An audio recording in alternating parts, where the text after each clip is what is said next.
morning, everyone. Today we continue exploring our Lenten theme, Full to the Brim, by reflecting on some art and poetry provided to us by a sanctified art. We are responding to the invitation to live fully, allowing ourselves to be filled to the brim with God's lavish love, opening to the expansive life God dreams for us, living God's dream for us. The theme for this week is Under God's Wing. On Sunday, we heard the story of Jesus being warned by some Pharisees not to continue on to Jerusalem, warning of the danger that was ahead. But Jesus continued on, knowing what he needed to do, knowing that there was still love he needed to share. So how did Jesus have the courage to move forward? How is it possible that he was able to live from such a place of love? Well, Jesus was fully connected to, he embodied God's love. And God's love was the source of all the strength and power, courage, and love that motivated Jesus to share his ministry. And we are held by that same love. It's hard for us, I think, to fully absorb and believe the intensity of God's love for us. Too often we feel inadequate or unworthy, and these doubts get in the way. They block us from being able to embrace the expansive life God intends for us. We must find our place under God's loving wing. As a hen gathers her chicks, God longs to gather us, to protect us, encourage us, to love us. The image I want to share with you today is this. It's called Under God's Wing and is by Reverend Liesl Gwynn Garrity, and it is inspired by Psalm 27.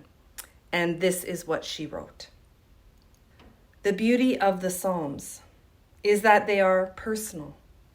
They are prayers that are honest, desperate, and undeniably human. The Psalms remind us that theology is not just something we think about, it's something that we live. Scholars think the author of this psalm may have been seeking asylum in the temple, fleeing persecution. Learning that contextual detail expanded the psalm for me. It was no longer just my personal prayer, but the prayer of someone fighting for their life. The day I began working on this image, I learned that 40 Afghan families would be seeking refuge in the city I call home.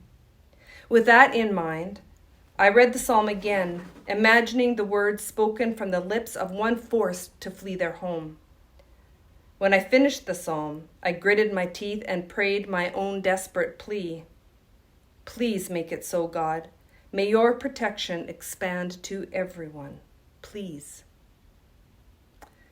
I invite you to read the psalm again from a similar vantage point.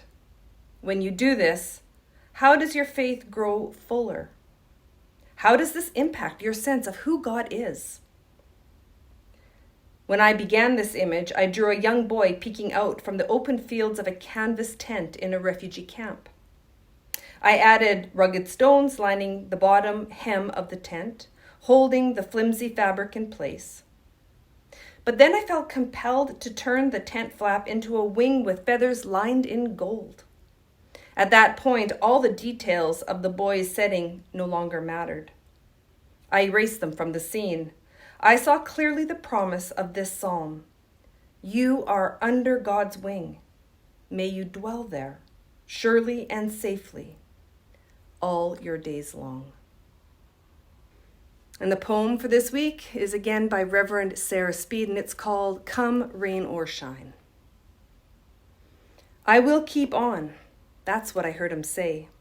I will keep on driving out demons and healing people, speaking the truth and loving endlessly, searching for the lost sheep and crying for the brokenhearted, feeding the hungry and welcoming the outcast.